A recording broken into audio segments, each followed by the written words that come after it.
질병의 연금술을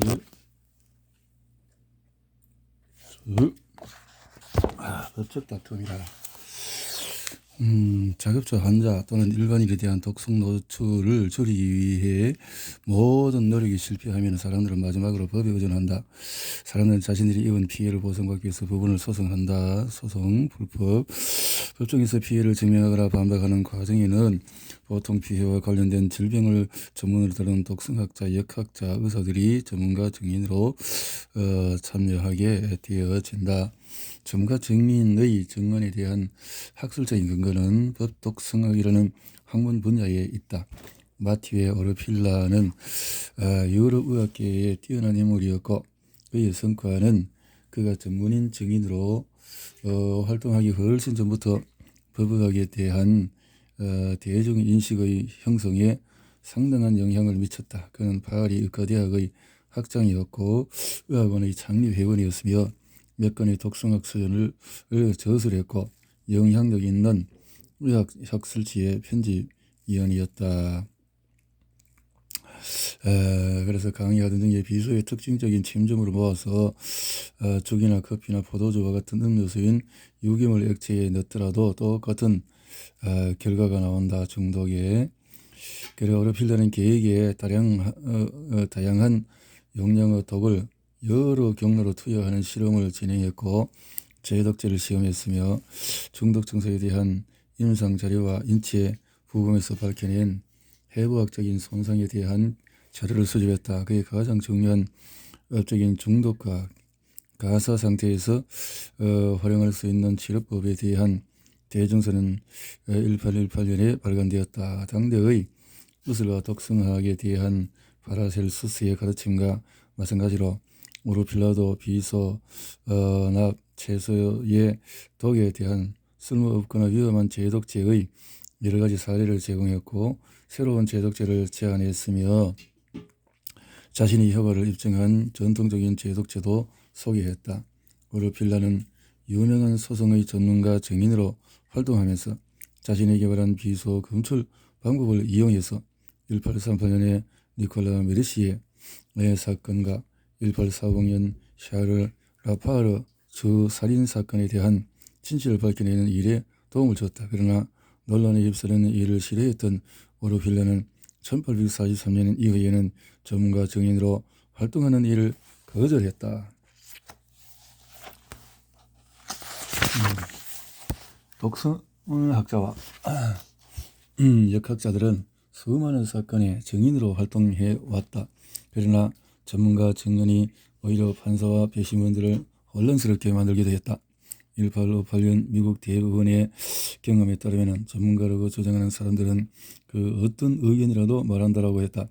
법원은 반대 신문에서 전문가들의 증언은 쓸모가 없고 법원과 배심원의 시간을 낭비하게 만들고 인내심을 시험하고 관련된 질문을 규명해주는 대신에 훨씬 더 당혹스럽게 만든다는 냉소적인 입장을 보였다. 그런 인식 때문에 증인들에 대한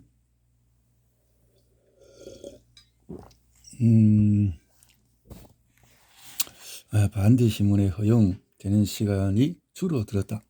대법원은 1923년 프라이가 미국 정부를 상대로 제소한 재판의 확정 판결에서 전문가 증언을 훨씬 더 면밀하게 검토하도록 판결했다. 법원이 전문가 증인의 증언에 대한 과학적인 원칙을 철저하게 살펴보기까지는 다시 50년의 세월이 걸렸다. 벤덱틴이라는 의약품은 1956년부터 임신 중에 겪는 메스꺼움과 구토의 완화에 유용한 일반 의약품으로 판매되기 시작했다.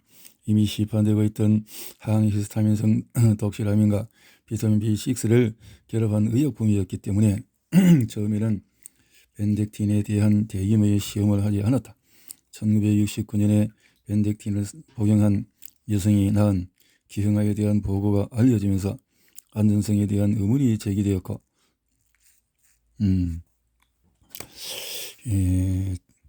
1977년에 첫 소송이 제기, 79년 인콰이어러의 선정적인 보도로 본격적으로 알려지고 수천 명의 기형아가 났다라는 거. 달리 더 많이 더 제한보다 훨씬 더 큰 규모일 수도 있는 가공할 논란거리이다. 뭐를 더욱 제약회사는 재판으로 갔던 소송 중에서 대략 3건을 빼고 모두 승소했지만 계속 늘어나는 소송 때문에 결국 1983년에 이 약품을 시장에서 철수시키야만 했다. 1994년 뭐를 제약회사를 상대로 2100건이 넘는 소송이 제기되었다. 1984년에는 입덧 때문에 벤덱틴을 보육한 여성 2명이 심각한 기형을 가진 아이로 출산했다. 더버트 소송은 두 가족이 뭐를 더우 제약회사를 상대로 제기한 것이었고 윌리엄 더버트는 2명의 산모 중에 1명의 남편이었다. 판사는 전문가 9명이 제시한 증거를 검토한 후에 뭐를 제약회사의 전문가에게만 증언을 했다.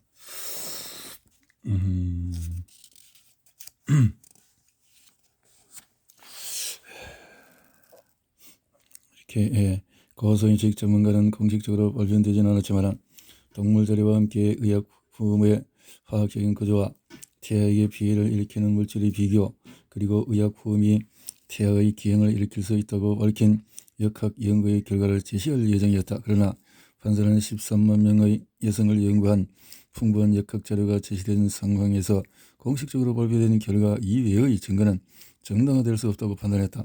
고소인 대부분에 항소했지만 대부분은 1993년에 하급심의 판결을 확정해 버렸다. 프라이와 도버티의 소송 사이에는 종전 차이가 있었다.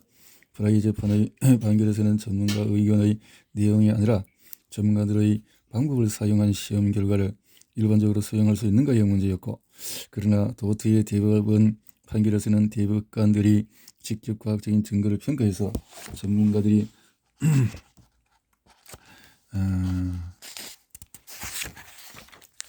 제시한 증거의 과학적인 의미를 판단해야만 했다. 도버티의 경우에 제출된 증거가 소송에서 논란이 되고 있는 문제와 관련이 있는지도 확인해야 했다. 예를 들어서 어느 과학자가 시험관에 들어있는 화학물질의 노출로 초파리 DNA 토르미리가 발생해서 밝혀낸다면 도버트의 사례에서는 이 결과가 특정한 사람에게 암이 발생한 사실을 증명해 주는지를 판단해야만 했다.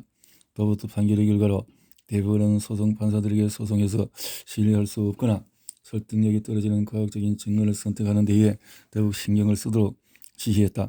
대법관 블랙먼이 작성한 다수 의견은 과학과 법의 차이 때문에 더욱 선택적인 수용성 기준이 필요하다는 점을 강조했다. 블랙먼에 따르면 법정과 실험실에서 진리를 추구하는 방법에는 중요한 차이가 있다. 과학적 결론은 끊임없이 수정할 수 있다. 그러나 법정은 논란을 최종적이고 신속하게 해결해야만 한다. 블랙먼은 과학적인 절차에서는 광범위한 정보를 고려하는 것이 유용하겠지만 법적 절차에서는 그렇지 않다고 주장했다. 과학과 법이 분명한 다른 목적을 고려한다면 과학적인 증거를 법정에서도 유용하게 만드는 과정에 어느 정도 적응해야 한다는 뜻이었다. 도버트 소송에서 궁극적인 시험 중 하나는 여성의 생식기와 관련된 실리콘 유방 삽입술이었다. 외과적으로 유방 조직을 제거하는 방법은 과거에도 사용되었다. 1895년 독일에서 시작된 최초의 유방학대 시도에서는 여성의 등에 생기는 양성지방 종양을 이용했다.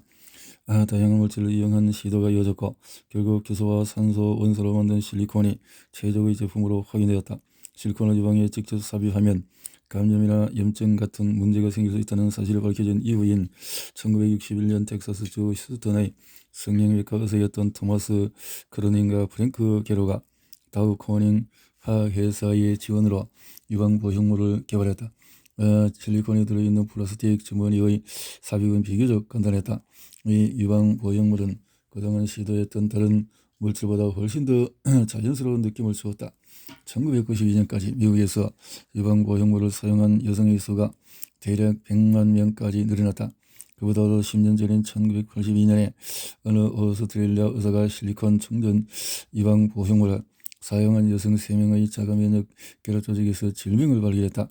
류머티즘성 관절염, 홍반성 낭창, 피부 경화증, 샤그린 증후군 등이 모두 자가면역 질환이었다.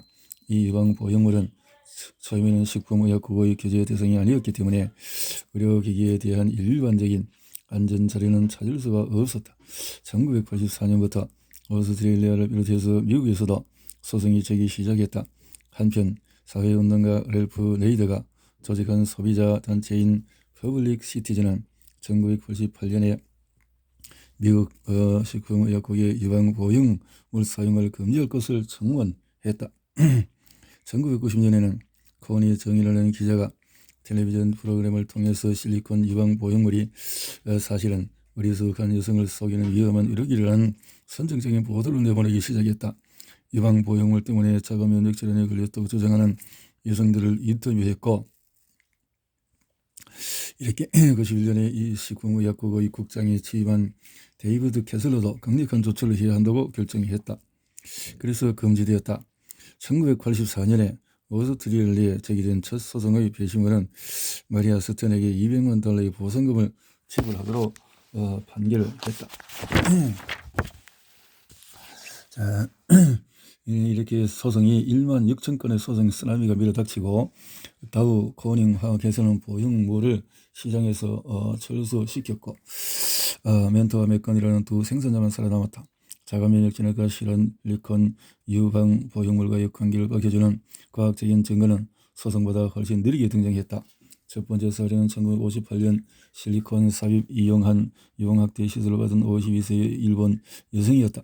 74년까지 건강했던 그녀에게 구강관절증이 나타나기 시작했고 3년 후에는 손가락이 부어오르고 관절통과 함께 겨울에는 레이너 증상이 나타났으며 결국에는 피부 경화증이 발생. 1982년에 죄를 채운 보형물을 이용한 유방학대 수술에 따른 자가면역 질환 사례를 다룬 연재의 기사가 보도되었다. 식품의약국 청문회가 열렸던 91년까지 120건의 사례를 다룬 보도가 자가면역 질환과 유방보형물 사이의 관계를 뒷받침하는 증거로 사용되었다. 1994년 메이어 클리닉의 여러 연구자들이 자가면역 질환과 실리콘 유방보형물의 위험을 조사한 최초의 역학 연구 결과를 발표했다. 그 다음 해에는 유방보형물을 사용하는 여성 중에서 결합조직 질병의 위험을 정량적으로 평가한 7건의 통제 연구가 보고되었다. 7건의 연구 모두가 유방보형물을 사용하는 여성에게서 자가면역 조건들 중에서 어떤 초과 위험도 확인하지 못했다고 밝혔다. 실리콘제를 넣은 포장의 누출이나 파열에 의한 부상과 관련하여 연방이나 주 법원에 제소된 소송이 40만 건이 넘었다. 실리콘젤이 결합조직 질병을 일으키거나 면역의 기능 장애를 악화시키는 범위에 대한 연구가 발달하면서 그런 소송은 법원의 입장에서 매우 도전적인 과제가 되었다. 그런 연구를 평가하는 데에는 독성학과 역학 이외에도 면역학, 류마티즘 학, 화학, 통계학을 비롯한 과학의 여러 다른 영역에 대한 이해도 필요했다. 조기의 소송 중에서 대략 70건 정도가 오리건 호리백스도 헬스케어 회사에서 제기한 소송으로 병합되어서 재판이 진행되었다. 이 소송의 주심이었던 존스 판사는 병합 재판에 넘겨진 25건의 소송에서 전문가 패널의 조언에 따라서 고소인 측 전문가 증인의 증언을 거부했다. 이가 제기된 증거의 허용 가능성을 고려한 존스 판사는 전문가 패널에게 도어트 소송을 기준을 근거로 마련한 지침을 제시했다. 1990년 12월 26일 로버트 E. 존스 판사는 실리콘젤 유방 보형물이 자기 면역 질환을 일으킨다는 취지의 고소인 측 전문가들의 증언을 모두 거부하는 사법적인 역사를 기록했다. 법원이 내린 결론에 근거한 과학적인 지식 수준에 대한 4명의 독립적인 전문가들의 조언이었다. 벤덱틴과 실리콘 유방 보형물은 도버트 소송의 기준을 사용했다는 것 이외에도 인과성 대신에 우연의 일치를 고려했다는 또 한 가지의 공통점이 있었다. 벤덱틴과 기형아의 경우에는 1983년에 전 세계에서 3,300만 명의 임신 산부가 메스꺼움과 구토를 줄이기 위해서 이 약물을 사용한 것으로 추정된다는 점을 이해하는 것이 중요했다.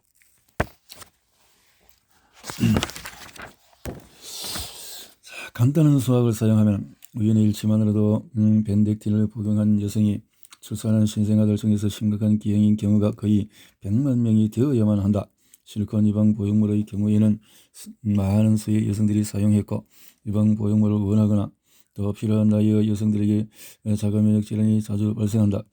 또 메이어 클리닉의 연구는 여성의 8% 이상이 실권지방 보형물 소송에 연관된 위험증성 자가면역 류마티즘에 걸린다고 밝혔다. 다시 간단히 계산해보면 우연의 일치에 의해서 실권지방 보형물을 사용하는 여성 8만 명이 그런 질병에 걸릴 수 있다. 그러므로 질병의 발생이 드물지 않을 때에는 의약품, 용기 또는 화학적인 노출 직후에 발생한 질병의 경우에도 발생 사례만으로 결론을 내린 것에 매우 주의해야 한다. 발생 사례만으로는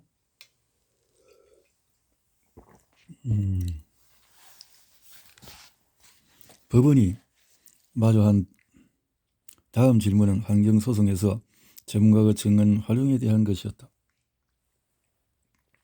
주거지의 환경 오염과 관련된 소송에서 이런 일이 필요했다. 대중교통의 전철화는 20세기에 시작되었다.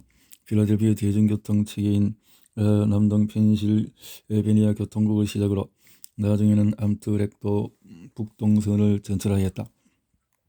소송을 제기한 고소인들은 25년 이상 차량 유지 보수 시설로 사용된 파울리 펜실베니아 공작장 근처에서 오랫동안 살았던 주민들이었다. 철도 차량의 전기 엔진과 그의 전력을 공급하는 대형 전기 변압기에는 내화성의 PCB가 사용되었다. 장비를 보수하는 과정에서 공작창의 상당한 부분이 PCB로 오염되었고 오염된 토양은 주변의 주거지역까지 퍼졌다. 수년간 그 지역에서 살았던 고소인들은 1986년에 공작창의 부지를 소유하고 있던 남동 펜실베니아 교통국 암트랙 펜센트럴 PCB 생산자인 몬산토 장비를 생산한 제네럴 일렉트릭을 고소했다. 소송은 펜실베니아 주 동부지방의 연방지방법원에 제기되었다.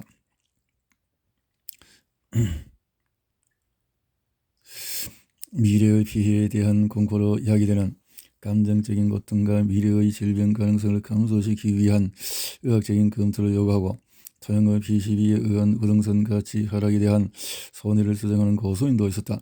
의학적인 검토에는 정기적인 시제검사, 검사실 검사, 여러 진단 절차들이 포함되었다.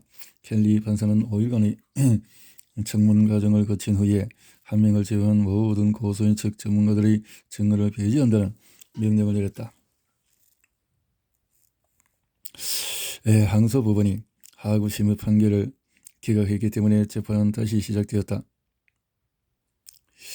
이 책의 일장에 소개했으며 영하 민사소송으로 제작된 매사추세츠 의원의 소송과 마찬가지로 재판은 2단계로 나눠졌다.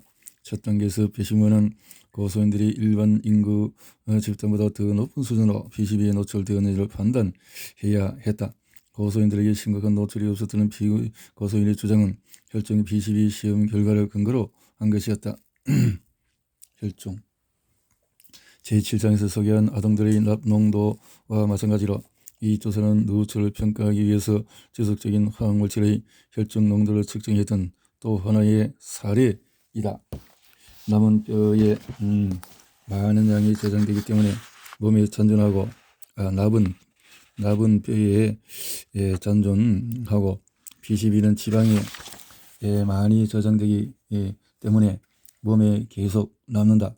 PCB는 지용성이고 수용성이 더 커지도록 대사되지 않기 때문에 몸에서 제거되지 않고 남는다. 파울리 소송 당시 환경 도처에 PCB가 남아 있었기 때문에 일반 인구 집단 모두에서 비교적 높은 혈중 농도의 PCB가 측정되었다. 파울리 주민의 PCB 혈중 농도 수준이 일반 인구 집단보다 더 높지 않았기 때문에 배심원들은 주민들이 토양의 PCB에 심각하게 노출되었다는 증거가 없다는 결론을 내렸다. 주민들이 파울리 공작창의 PCB에 심각하게 노출되지 않았던 것으로 밝혀졌기 때문에 배심원은 소송을 기각했다. 파울리 재판은 유해 화학물질의 노출을 주장하는 사람들이 의학적인 검토가 필요한지 결정하는 중요한 판례가 되었다. 이렇게 해서 요소 고소인은 비고소인의 부주의한 행동에 의해서 유해성이 입증된 유해물질이 심각하게 노출되어야만 한다. 또 고소인은 노출의 직접적인 결과로 심각한 잠재적인 질병에 걸릴 위험의 심각한 증가에 시달려야 한다. 증가된 위험 때문에 정기적인 신체 검사가 합리적으로 필요해야만 한다. 질병의 조기 확인과 치료를 가능하고 이롭게 만들 수 있는 검토와 검사의 절차가 알려져 있어야 한다. 그 후로는 전문가 증언을 허용해야 하는지를 결정하기 위해서 로봇 지침을 활용하는 경우가 늘어났다. 그런 경향은 소송 절차의 분별력을 더해 주었다. 배심원들이 법정에서 듣는 증언은 좋은 과학을 근거로 한 것이어야만 한다. 그렇지 않으면 배심원들은 현명한 결정을 내릴 합리적인 근거를 갖추지 못하게 된다. 불행하게도 주 법정에서는 여전히 전문가 증언의 제한이 없거나 덜 제한적인 프라이 지침이 사용되고 있다. 어느 법정에 소송을 제기할 것인지를 결정해야 하는 고소인의 변호인들은 전문가 증언을 무제한으로 허용하는 주나 주 안에서의 관할 구역을 찾아다닌다.